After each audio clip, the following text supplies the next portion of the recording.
तो hello everyone, welcome back to my YouTube channel guys. और आज हम ट्रेडिंग जर्नल के ऊपर डिस्कस करने वाले हैं, क्योंकि मुझे लगता है कि बहुत ही ज़्यादा अंडररेटेड टॉपिक है और इसके ऊपर बहुत कम लोग डिस्कस करते हैं, राइट। और आप सभी को पता है कि सेबी की रिपोर्ट के अनुसार 93% ऑप्शन ट्रेडर यहाँ पे पैसा लूज करते हैं और सिर्फ 7% प्रॉफिटेबल है या फिर ब्रेक इवन में है। तो जो 93% का नंबर है, बहुत बड़ा नंबर है। और मुझे लगता है कि मुझे प्रॉफिट में आने में सबसे ज़्यादा इंपॉर्टेंट रोल किसी ने प्ले किया है, तो वो है ट्रेडिंग जर्नल, जो मैं मेंटेन करता हूँ, राइट। तो उसके ऊपर हम बात करेंगे इस वीडियो में, ठीक है। उससे पहले मैं आपको वेरीफाइड पीएनएल दिखाना चाहता हूँ कि क्या मैं वाकई में प्रॉफिटेबल हूँ कि नहीं। क्योंकि अब देखिए, उससे पहले आपको ये समझना चाहिए कि वेरीफाइड पीएनएल या फिर जो प्रॉफिट होता है कि आप प्रॉफिटेबल हैं कि नहीं है, वो हम कैसे जस्टिफाई करें या फिर हम कैसे किस बेसिस पे जज करें। तो देखिए, अगर आप 2000 रुपए आज कमा रहे हैं, फिर 2000 रुपए लुटा मतलब लॉस कर रहे हैं, फिर 2000 रुपए लॉस कर रहे हैं, फिर एक दिन 1000 कमा लिए, तो आप इस चीज़ को प्रॉफिट की नहीं कह सकते कि हाँ भाई, 2000 रुपए हमने कमा लिया तो हम प्रॉफिटेबल ट्रेडर हैं, या फिर हमने 1000 रुपए आज कमा लिया तो हम प्रॉफिटेबल ट्रेडर हैं। आप वन डे के बेसिस पे अपने आप को प्रॉफिटेबल नहीं कह सकते। आप हो सकता है वीकली बेसिस पे भी कह सकते हो, लेकिन वहाँ पे भी डिफिकल्टी आ सकती है। सबसे बेसिक जो रहता है, जिसे मैं फॉलो करता हूँ, वो है मंथली बेसिस पे, कि मंथली बेसिस पे आप प्रॉफिट में हैं कि नहीं। अगर प्रॉफिट में है तो कितना प्रॉफिट में है, या फिर ब्रेक इवन पे तो नहीं है, ठीक है। तो ये मेरे केस में मंथली बेसिस रहता है। कुछ लोग वीकली बेसिस पे करते हैं, कुछ लोग क्वार्टरली बेसिस पे करते हैं, मतलब 4 महीने में कितना उनका चल रहा है प्रॉफिट, ठीक है। और कुछ लोग 6 मंथ के बेसिस पे और कुछ लोग ईयरली बेसिस पे कि हाँ भाई, ईयरली बेसिस पे आप प्रॉफिट में हैं कि लॉस में हैं, राइट। बट मेरे केस में 1 मंथ मुझे मुझे एनफ लगता है अपने आप को जज करने के लिए कि मैं प्रॉफिटेबल हूँ कि नहीं। तो इसी वजह से मैं चाहता हूँ कि आप एक बार, आपको भी जानने ने कहा कि मैं जो ट्रेडिंग जर्नल के ऊपर बता रहा हूँ कि मैं प्रॉफिटेबल बन पाया हूँ, क्या मैं वाक़ई में वो हूँ कि नहीं, राइट? ये चीज़ आपको जानना ज़रूरी है। तो मैं एक बार आपको पैनल दिखा देता हूँ, उसके बाद हम कुछ और डिस्कस करते हैं। तो देखिए, मैंने एक बार फायर से वापस से रिफ्रेश कर लिया हूँ, ठीक है? और मैंने वापस से एक बार और रिफ्रेश कर लिया। अब देखिए, मैं मंथली बेसिस पे यहाँ पे आपको मैं ये दिखाता हूँ, कस्टम करके दिखाता हूँ, ठीक है? 1 नवंबर से लेकर हम 29 तारीख का देखते हैं। ₹36,700 का यहाँ पे मेरा नेट प्रॉफ़िट है। और अगर आप मेरा नेट फंड देखोगे, ठीक है? फंड में कहाँ है यहाँ पे ऑप्शन? हाँ, ये आ रहा फंड। अगर आप फंड देखोगे तो मैंने लगभग 3 लाख के आस-पास मैंने फंड यूज़ किया है, ठीक है? तो 3 लाख पे अगर 36,000 का नेट प्रॉफ़िट है, तो मतलब 11 से 12% के आस-पास मेरा मंथली बेसिस पे प्रॉफ़िट है, राइट? जो कि बुरा नहीं है, ठीक है? मतलब ठीक-ठाक है। तो मेरे कहने का मतलब है कि मैं प्रॉफ़िटेबल अभी हूँ, बट पहले मैं लॉस में था, और लॉस से प्रॉफ़िट की जर्नी में आने में ट्रेडिंग जर्नल बहुत ही ज़्यादा इंपॉर्टेंट रोल प्ले किया है, ठीक है? तो इसके ऊपर हम बात करते हैं कि वो क्यों इतना इंपॉर्टेंट है। तो सबसे पहला पॉइंट आप सभी को पता होगा कि ट्रेडिंग जर्नल की मदद से हम अपने ट्रेड्स को ट्रैक कर पाते हैं कि हम किस टाइम पे ट्रेड ले रहे हैं, हम ट्रेड सही ले रहे हैं कि नहीं, हमारा वीकली में कैसा प्रॉफ़िट चल रहा है, हम शाम को एनालाइज़ कर पाते हैं कि हम कहाँ पे ट्रेड लिए, ठीक है? और दूसरा जो मुझे लगता है मेरे केस में हुआ है कि हम मिस्टेक को यहाँ पे कम कर पाते हैं। जैसे मैं बताता हूँ, सपोज़ करिए आपने कोई ट्रेड लिया, और सपोज़ करिए आपने ट्रेड लिया और आपका स्टॉप लॉस हो गया, ठीक है? और बट स्टॉप लॉस होने के बाद भी आप पोज़ीशन को एग्ज़िट नहीं कर रहे हो, ठीक है? आपने सिस्टम में स्टॉप लॉस नहीं लगाया है और आप मैनुअल बेसिस पे कंट्रोल कर रहे हो, बट स्टॉप लॉस हिट हुआ, आपने वहाँ पे अपना पोज़ीशन एग्ज़िट नहीं किया, ठीक है? तो आपने वहाँ पे मिस्टेक की और हो सकता है कि उस दिन आपके अगेंस्ट में बड़ा मोमेंटम आ जाए और आपका बड़ा लॉस हो जाए। तो वहाँ पे ये चीज़ अगर आप एक बार लिखोगे कि मैंने आज ट्रेडिंग में ये मिस्टेक कर दी, ठीक है? तो वहाँ पे गुस्से के साथ मैं लिखता हूँ। जैसे मैं बता रहा हूँ, मैं क्या करता हूँ कि सपोज़ कीजिए कि मैं ये मिस्टेक बहुत किया हूँ कि सपोज़ कि मेरा स्टॉप लॉस कई बार लग गया, बट मैं वहाँ पे एग्ज़िट नहीं किया हूँ पोज़ीशन को। तो उस दिन बड़ा लॉस हो गया। अब लॉस होने के बाद दिमाग अलग खराब हो जाता है कि यार लॉस हो गया, मुझे स्टॉप लॉस कर लेना चाहिए था। अफ़सोस बहुत ज़्यादा होता है कि क्यों नहीं एग्ज़िट किया, क्या दिमाग में चल रहा था।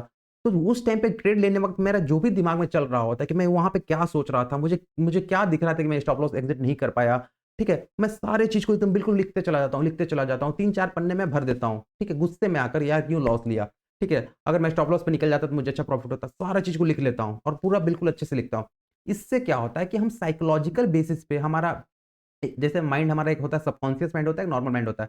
तो ये चीज़ अगर बार-बार आप लिख रहे हो, एक ही मिस्टेक को अगर बार-बार लिख रहे हो, तो वो चीज़ हमारे सबकॉन्शियस माइंड में फिट हो जाती है और फिर आगे से आप ये गलती करना कम कर देते हो, राइट? और मैं पर्सनली इस चीज़ को महसूस किया हूँ, राइट? इसी वजह से मैं आपके साथ ये डिस्कस कर पा रहा हूँ, ठीक है? तो ये बहुत ही ज़्यादा इंपॉर्टेंट मेरे केस में रहा है, राइट? और मैं आपको अपना ट्रेडिंग जर्नल एक बार दिखा देना चाहता हूँ ताकि आपको भरोसा हो जाए, ठीक है? तो ये है 3-4 कॉपियाँ, ठीक है? मैंने सामने आपके लिए रख रखा है। ये 3-4 कॉपियाँ मैंने ऑलरेडी भर रखी है, ठीक है? मैं अगर आपको कोई भी कॉपी दिखाऊँ, ठीक है?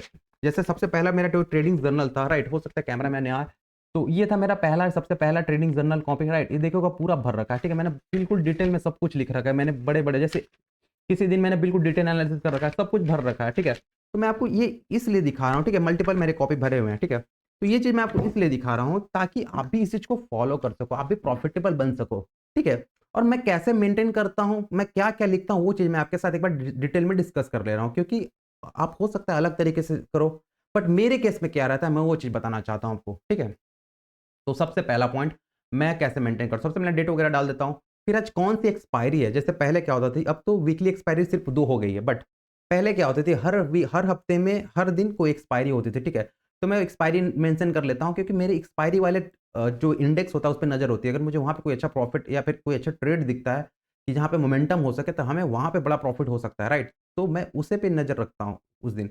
बाकी नॉर्मली मैं बैंक निफ्टी में ट्रेड करता हूँ, ठीक है? तो सबसे पहले मैं क्या करता हूँ कि मैं ट्रेडिंग स्टार्ट करने से पहले मैं एनालिसिस करके रखता हूँ, प्री एनालिसिस करके रखता हूँ और उसे मैं नोट करके रखता हूँ कि मुझे किस प्राइस पे या फिर कहाँ पे आने पे मुझे बाइंग एग्जीक्यूट करना है या फिर कहाँ पे मुझे सेलिंग एग्जीक्यूट करना है, ठीक है? जैसे मैं आपको एग्जांपल देता हूँ कि मैंने कल क्या किया, ठीक है? कल मेरा प्रॉफिट अगर मैं आपको कल का दिखाऊँ, तो कल मेरा लगभग 11,000 का प्रॉफिट था, ठीक है? 11,000 का प्रॉफिट कल था सिर्फ मेरा, मैं आपको एक बार वो भी दिखा ही देता हूँ, ठीक है? जिससे आपको भी थोड़ा-सा यकीन हो जाए, ठीक है? तो देखिए 10,997 ये मेरा कल का प्रॉफिट है, ठीक है? 29 नवंबर का, ठीक है? तो मैं कल क्या सोचा था, कल मैं एक्चुअली बैंक निफ्टी में ट्रेड लिया था, ठीक है? तो ये थी बैंक निफ्टी की चार्ट।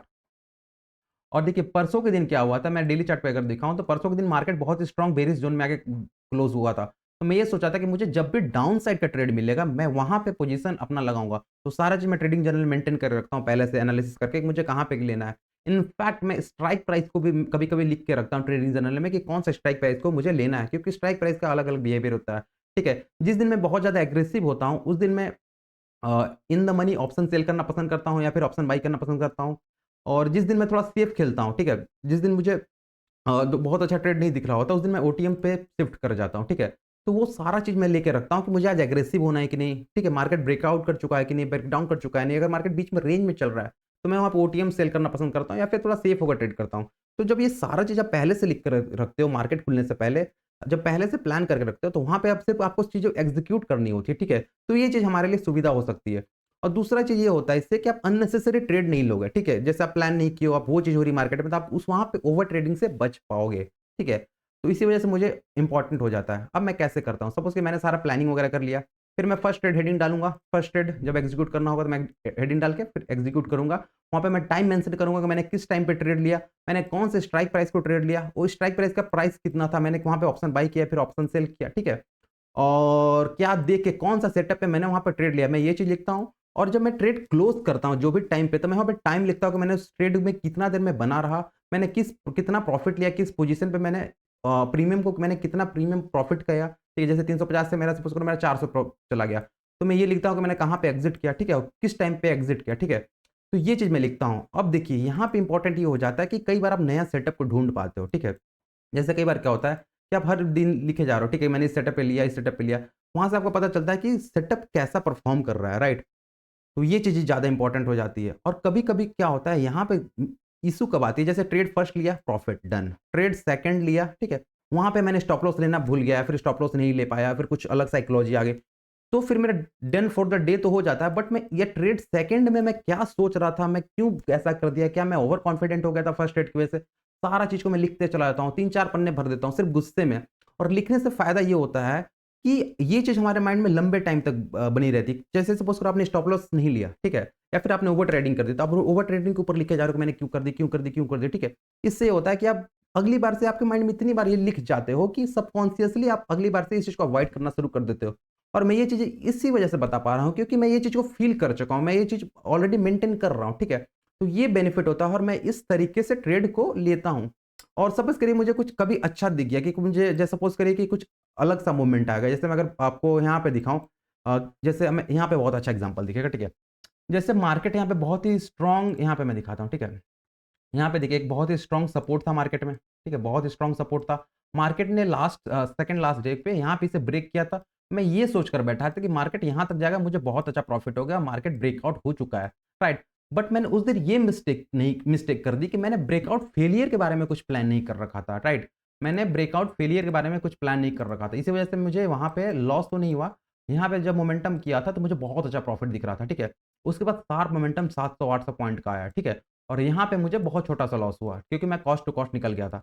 तो मैंने इस चीज़ को फिर बाद में ट्रेडिंग जर्नल मेंटेन किया, वापस से लिखा कि यार मैं ब्रेकआउट फेलियर के ऊपर भी प्लानिंग कभी-कभी करके चलूँगा, ठीक है? कि बहुत देर से मार्केट जब रेंज में है, उसके बाद अगर ब्रेकआउट देता है तो ठीक है, लेकिन अगर वापस से मार्केट टर्न अराउंड करता है मेरे अगेंस्ट में, तो मुझे हो सकता है यहाँ कि मैं कॉल सेल कर दूँ, ठीक है? कम क्वांटिटी के साथ कि अगर मार्केट बहुत मेरे अगेंस्ट में मूव करेगा ब्रेकआउट जब भी फेलियर होगा तब याद रखिएगा बहुत ही फास्ट फेलियर होगा, ठीक है?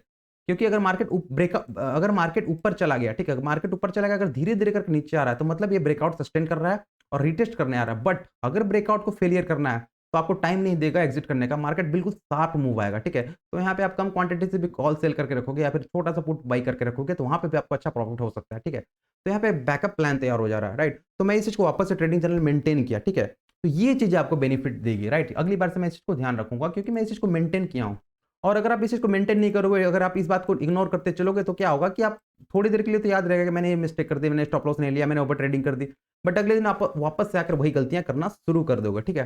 तो इसी वजह से मैं कहूँगा कि ट्रेडिंग जर्नल बहुत ही ज़्यादा इंपॉर्टेंट है। प्लीज़ अगर आप फॉलो नहीं करते, तो एक बार मेरी बात मानकर आप इसे फॉलो करके देखिए। यकीन मानिए अगर आपकी ट्रेडिंग जर्नी बहुत ही ज़्यादा बेहतर हो जाएगी, ठीक है?